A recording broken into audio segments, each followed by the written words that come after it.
안녕하십니까. 신의균의 국방TV 시큐리티 뉴스입니다. 오늘도 역시 아주 중요한 국제정치 그리고 우리 대한민국 안보 관련한 주요 뉴스 간추려서 브리핑 해드릴 텐데요. 지금 핵 잠수함 굉장히 핫 이슈가 되고 있는데 미국에서 평가하는 한국의 핵 잠수함 보유 가능성에 대한 분석 그리고 인터뷰들이 나왔습니다. 굉장히 좀 슬픈 내용인데요. 이 정부가 어쩌다가 이렇게 됐는지 아쉽고요. 그리고 또 우리 한국 해군이 SLBM 도산 안창호함에서 쏘았지 않습니까? 현무 3C. 이 SLBM에 대해서 북한이 아주 욕을 하고 그랬습니다. 그랬더니 거기에 대해서 다시 또 미국의 평가가 나왔는데 이건 아주 긍정적인 기분 좋은 그런 상반된 소식이 미국에서 나왔는데 그 분석해 드리겠고요. 그리고 여러분들 지금 건강보험료 많이 내고 계시죠? 그런데 중국인들이 한 명이 30억씩의 보험을 타갔다. 건강보험료. 이거 믿어지십니까? 어마어마한 중국인들의 보험료 싹쓸이 보겠습니다. 미국과 영국이 고농축 우라늄을 연료로 하는 핵잠수함 기술을 호주에 제공키로 했다는 소식에 핵잠수함을 추진 중인 우리나라도 한껏 고무되어 있는데요. 미국은 한국의 핵잠수함 보유를 허용하지 않을 것이라고 미국 관영매체가 밝혀 주목됩니다. 미국과 영국, 호주가 3자 안보연합체 오커스 창설을 발표하고 호주의 핵추진 잠수함 보유 지원을 약속함에 따라 한국에 대한 핵잠수함 기술 제공 이슈도 주목받고 있지만 미국이 핵잠수함 관련 기술을 한국에 이전할 가능성은 없다고 미 전문가들을 인용해 미 국무부 관영매체 보이스 오브 아메리카가 9월 22일 전했습니다. VOA는 한국의 문재인 대통령은 후보 시절 핵잠수함 필요성을 강조하며 한미 원자력 협정 개정을 논의하겠다고 밝힌 바 있다 라고 전하며 그렇지만 전문가들은 한국과 호주의 상황에는 큰 차이가 있으며 미국의 핵잠수함 기술이 한국에 이전될 가능성은 매우 낮다 라고 지적했습니다. 게리 세이모 전 백악관 대량 살상 무기 조정관은 호주에 핵추진 잠수함 기술을 이전키로 한 미국의 결정은 미국 정책의 매우 극적인 변화다라며 이번 결정은 인도태평양 방위에 초점을 맞춘 전략 실행을 위해 필요한 결정이며 호주와 한국의 상황은 다르다라고 못 박았습니다. 데이비드 맥스웰 미국 민주주의 수호재단 선임 연구원 역시 일부 한국인들은 핵잠수함을 보유해야 한다고 하지만 방위력 개선에 좀 더 현명하게 자원을 쓸 필요가 있다라며 한국은 중국에 대한 두려움, 북한의 공격 방어에 초점을 맞춰야 하는 안보 상황 등의 복합적 이유 때문에 미국의 인도태평양 방위 전략 작전에 참여하지 않거나 기여하지 못할 것이다 라고 비판하며 한국에는 핵잠수함이 필요하지 않다 라고 못 박았습니다. 브루스 베넷 랜드연구소 선임연구원 역시 미국은 호주가 핵잠수함에서 핵연료를 빼내 핵무기를 만들지 않을 것이라고 확신한다 라며 핵잠수함 기술이 매우 민감한 기술인 만큼 중국이나 러시아 등에 새어나가지 않아야 한다 라는 묘한 뉘앙스의 발언과 함께 한국은 차라리 다른 방어 역량에 투자하는 것이 낫다 라고 지적했습니다. 미국의 이런 입장은 인도태평양 전략에 기여하지 않으며 친중 행보를 보이고 있는 한국에게는 핵잠수함과 같은 전략무기 보유를 용인하지 않겠다는 미국의 기류를 보여주는 것인데요. 현 정권의 친중 반미 행보가 결국 정권의 핵심 안보 공약 중의 하나였던 핵잠수함 사업을 좌초시켰다는 지적이 쏟아지고 있습니다. 정말 안타깝지만 너무나 당연한 그런 결론인 것 같습니다. 미국은 미국의 국익을 위해서 외교를 하죠. 세계의 평화는 미국의 국익에 부합하기 때문에 세계 평화를 수호하는 거 아니겠습니까? 그걸 비난할 수도 없어요. 국제사회가 그런 거니까 그게 억울함이 힘가지면 되는 겁니다. 그러면 우리 한국은 한국의 국익에 맞게 외교를 하는 것인데 문제는 그걸 지금 우리 한국 정부는 제대로 캐치하지 못하고 있다. 어느 것이 과연 진정한 국익이냐 이런 것보다는 이념에 사로잡혀 있다라는 것이 저희 생각이고 지금 이 미국 전문가들의 생각인 것 같습니다. 지금 여기 데이비드 맥스웰 같은 경우는 굉장히 저명한 이 한반도 전문가죠. 데이비드 맥스웰은 이렇게 이야기하죠. 중국에 대한 두려움 때문에 미국의 인도태평양 정책에 적극적으로 참여하지 못한다 라는 거 아니겠습니까? 그러니까 그 말은 아주 완곡하게 표현했지만 한국은 친중 국가다 라는 거 아니면 중국의 쫄자다 라는 거 그런 내용 아니겠습니까? 그런 중국의 쫄자에게 미국의 핵잠수함 기술을 전수해주면 그 핵잠수함이 미국을 향해서 공격하게 될 무기가 될 수도 있는데 누가 그거 주겠느냐라는 거 아니겠습니까? 지정학적 이점, 이 중요한 지정학적 위치 때문에 미국은 절대 우리를 버리지 못할 거야 라고 생각하는 거, 그건 당연합니다. 미국은 우리를 버리진 않겠죠. 그렇지만 중요도 그리고 어떤 가치는 확 떨어뜨릴 수 있습니다. 터키 보십시오. 터키가 보스포러스 해협을 꽉 잡고 있는 이 지정학적 위치, 그럼으로써 이 흑해에 있는 이 소련, 과거에는 소련, 지금의 러시아가 지중해로 진출하지 못하게 하는 완전히 그냥 이 길목을 딱 틀어막고 있는 이 지정학적 위치 때문에 냉전시대 때 미국으로부터 어마어마한 지원을 받았고, 지금까지도 이슬람 국가이면서도 나토의 일원으로서 미국에게 대우를 받고 있는 겁니다. 그런 터키가 친러 행보를 보였죠. 러시아의 S-400 미사일 도입하고 푸틴 대통령하고 뭐 아이스크림 나눠 먹고 이런 모습을 보이니까 그냥 나토 퇴출 이야기까지도 나오면서, 그러면서 퇴출은 안 시키죠. 왜? 어쨌든 지정학적 위치가 중요하니까. 그렇지만 니들한테는 F-35도 안 팔아, 군사 무기 엔진 부품 안 팔아. 지금 터키 군사력이 완전히 지금 뭐 어마어마하게 다운하고 있지 않습니까? 그런 겁니다. 그래서 우리 대한민국도 지금 주한미군이 주둔하고 있고 또 터키에도 미군이 있어요.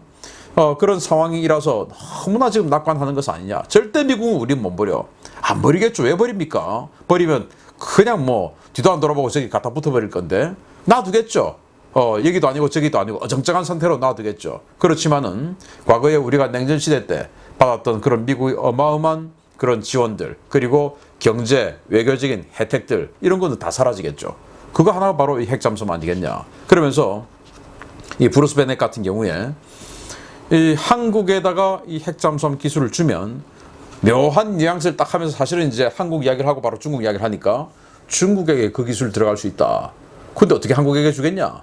근데 호주는 어떠한 상황에서도 여기 있는 이 고농축 우라늄을 가지고 원자로를 만든다 하더라도 이것 빼서 핵무기 만들고 그걸 중국에 전해주고 그럴 나라는 아니다. 그런데 한국은 못 믿는다 라고 지금 브루스 베넷이 이야기하면서, 브루스 베넷과 데이비드 맥스웰 공이 니들 안 되는 데다가 엉뚱한 거 투자하지 말고 그냥 현실적인 거 다른 전략에 투자해라 라는 이야기를 하죠. 자, 이 더불어민주당의 박영선이가 미국 가서 랜드 연구소를 방문해서 야, 이게 우리의 국격을 우리가 외국 가서 느끼네 라는 이 국뽕성 발언을 했습니다. 그런데 그 랜드 연구소가 박영선이를 대우해주고 한 이유는 뭡니까? 그동안 한미동맹을 위해서 노력해온 이 선배들 때문 아니겠습니까? 그런데 지금 이 민주당이 그냥 다 망쳐버리고 있죠. 그런데 앞에서는 뭐 한국에서 왔으니까 대우해주죠. 그렇지만 실제로 랜드 연구소의 한반도 최고 전문가인 브루스 베넷은 한국은 못 믿을 나라다. 중국에게 정보를 전해줄 우려가 있다. 파이브 아이즈 관련해서 한국을 넣을 것이냐 말 것이냐 했을 때 똑같이 브루스 베넷도 그렇게 했습니다. 한국에게 정보를 주면 중국으로 그 정보가 넘어갈 우려가 있다. 그러면은 그 정보의 취득 소스 관련한 모든 것들이 다 우리 조직이 노출될 가능성이 있는데 어떻게 한국을 집어넣냐 라고 브루스 베넷을 비롯한 전문가들이 이야기를 했습니다. 그런데 여기 가가지고 박영선이가 야, 우리 국격을 느끼겠네. 참 어이없는 소리죠. 정말 빨리 정권 바꿔서 한미동맹 복원해서 진짜 우리도 핵추진 잠수함 가질 수 있는 그런 능력 가지게 되기를 기대합니다. 두 번째입니다. 이건 뭐 더 화나는 소식인데요. 갈수록 가파르게 오르고 있는 건강보험료에 부담을 느끼는 국민들이 점차 늘어가고 있는 상황에서 이 늘어나는 건강보험료의 최대 수혜자는 우리 국민이 아니라 중국인이라는 자료가 공개되어 파문이 일고 있습니다. 국민건강보험공단의 최근 5년간 국내 외국인 건강보험 가입자 현황 자료를 분석한 결과 현 정권이 출범한 후인 2017년부터 2021년 7월까지 한국에서 진료를 받은 외국인은 455만 9천 명이었으며 대부분 중국인이 수혜자였던 것으로 드러났습니다. 자료에 따르면 해당 기간 중에 외국인에게 지급된 건강보험 부담금은 3조 6,621억 원에 달해 1인당 80만 원의 혜택을 받은 것으로 확인되었는데요. 외국인 한 명이 자녀와 배우자 등 최대 9명의 피부양자를 등록하고 혜택을 받은 사례도 드러났습니다. 가장 놀라운 것은 국내 최고 건강보험급여 지급자로 확인된 60대 중국인이었는데요. 이자는 희귀병인 유전성 제8인자 결핍을 치료하면서 지난 5년간 3억 원의 본인 부담금을 내고 총 32억 9,501만 원 상당의 진료를 받아 29억 원이 넘는 건강보험급여 혜택을 받은 것으로 드러났습니다.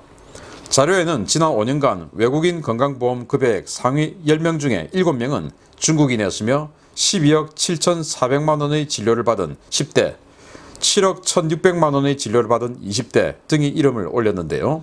이들 10명 중에 5명은 피부양자로 등록되어 단 한 푼의 건강보험료도 내지 않은 것으로 드러났습니다.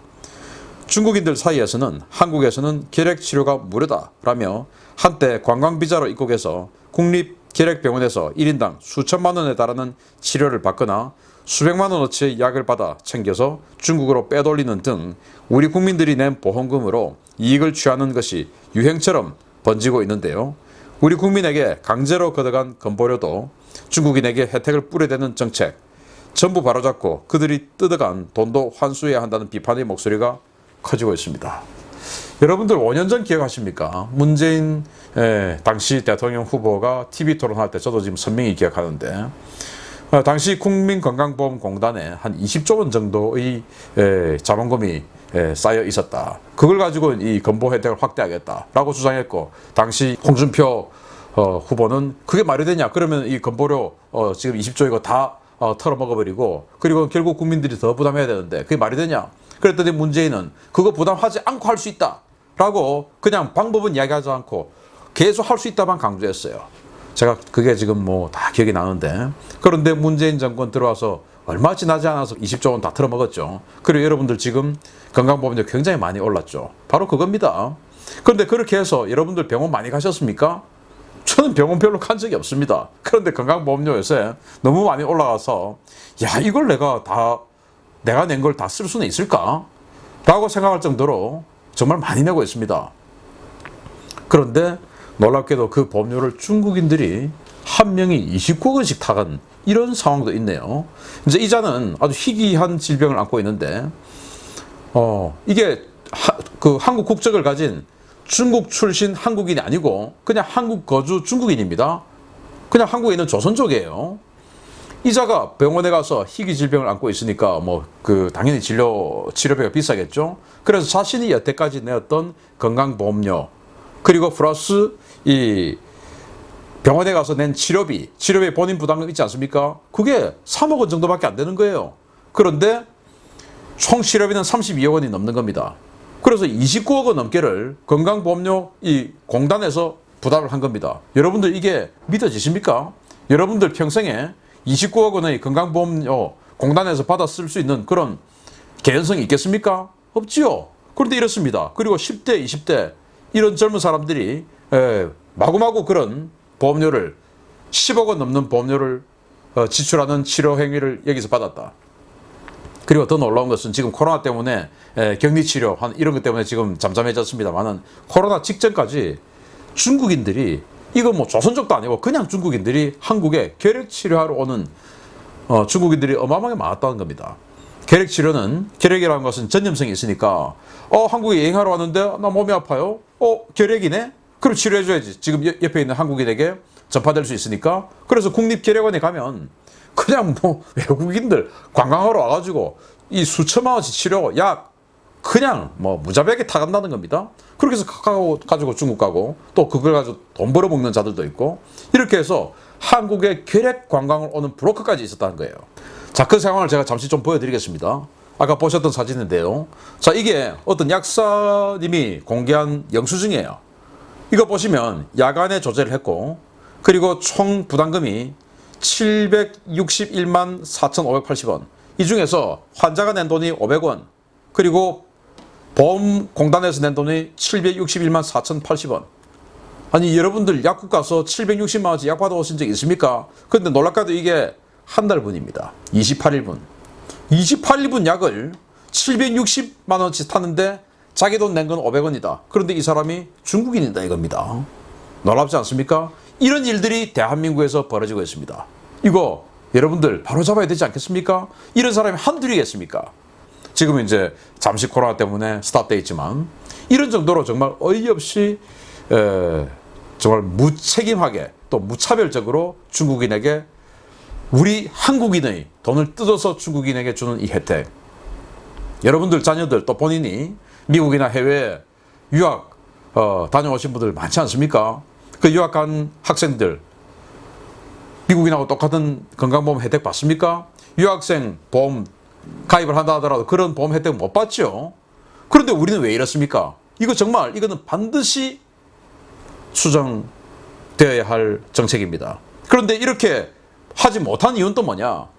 일부 정치인들이 못하게 말리니까 그렇습니다. 왜 못하게 말리냐? 그들이 유권자이기 때문에 그렇습니다. 그래서 이 영주권을 가지고 있는 조선족이나 이런 이 한국에 있는 중국인들을 포함한 외국인들에게 지방자치단체 그리고 기초단체 등 지방선거의 투표권을 주는 거, 이것도 반드시 바로잡아야 됩니다. 이게 말이 됩니까? 왜 우리나라만 이런 바보 같은 정책을 합니까? 그런 정책을 펴지 않으면 외국인들이 안 들어옵니까? 천만의 말씀이죠. 그래도 들어옵니다. 한국처럼 내국인과 외국인의 임금 차별 없이 임금을 주는 이런 선진국이 어디 있습니까? 당연히 들어옵니다. 그런데도 왜 투표권을 줍니까? 그들이 자신들의 표를 찍어주기 때문에 그렇습니다. 이거 반드시 바로잡아야 할 일이 아니냐. 이야, 중국인 한 명이 29억 원의 보험료를 타갔다. 정말 분통이 터진 일입니다. 세 번째입니다. 최근 북한이 한국의 SLBM 발사 성공에 대해 혹평을 쏟아낸 것은 자신들의 열등한 기술을 감추기 위한 내부 선전 목적이라는 분석이 제기되었습니다. 이른바 북한판 국뽕정책이라는 평가입니다. 북한이 지난 20일 조선중앙통신을 통해 남조선이 공개한 자국 기술의 잠수함 발사 탄도미사일은 전쟁에서 효과적인 군사적 공격 수단으로는 될 수 없을 것이다 라며 전략 전술적인 가치가 있는 무기로 위협적인 수단으로 받아들일 단계는 아니다 라고 깎아내린 것은 내부 선전용이라고 자유아시아 방송이 9월 21일 보도했습니다. RFA는 미국 랜드 연구소 한반도 문제 전문가 브루스 베넷 박사를 인용해서 북한은 항상 자신들의 군사력이 한국과 같거나 우월하다고 주장해왔다 라며 한국은 SLBM을 잠수함에서 발사했지만 자신들은 SLBM 발사가 가능한 잠수함이 없기 때문에 이번 한국의 성공을 비하한 것이다 라고 평가했습니다. 베넷 연구원은 지난 1년간 북한 신형 잠수함이 나올 것이라고 예상했지만 지금까지 소식이 없는 데 반해서 한국은 SLBM 발사에 성공했다. 이는 한국의 SLBM을 북한이 따라오지 못하고 있다는 것이다 라며 이번 북한의 주장을 자신들의 열세를 감추기 위한 내부 블러핑 목적이라고 판단했습니다. 제임스 마틴 비확산 연구센터의 미사일 전문가 제프리 루이스 동아시아 비확산 프로그램 국장 역시 한국의 미사일이 북한보다 사거리가 짧을지는 모르겠으나 정확도는 훨씬 높다 라며 이번 북한의 혹평은 자신들이 더 크고 강하다는 것을 얼마나 보여주고 싶어하는지 나타내는 것에 불과하다 라고 평가했습니다.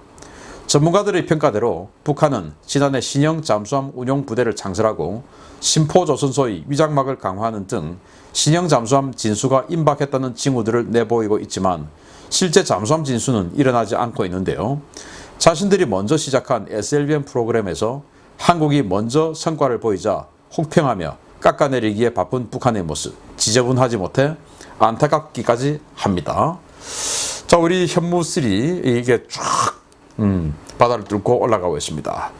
외국에서 미국에서 이거 정말 정확한 거다. 왜? 수미터 단위 500km를 날아가서 수미터 단위에 내려 꽂혀버리니까 이게 얼마 정확한 겁니까? 그러면서 지연신관을 이용해서 마하 7의 운동 에너지 그리고 속도 그리고 이제 여기 있는 이 한 2톤 가량의 무게 탄도 중량 1톤 이런 것들을 활용해서 운동 에너지로 지하로 뚫고 들어가서 지중에서 폭파하는 벙커버스터가 되는 것이다. 그래서 북한은 이거 큰 위력 없다라고 깎아내리지만 지들은 물론 핵미사일 하면 이거보다 위력은 훨씬 크겠지만 그거 만들었냐? 니들 왜 아직 못 만들었냐? 잠수함 김정은이가 로미오급 확대 개량하는 잠수함 거기 가가지고 이거 빨리 될 것 같다 빨리 해라 라고 했던 게 벌써 3년 전입니다. 한국은 그때 묵묵하게 잠수함 만들고 있었죠.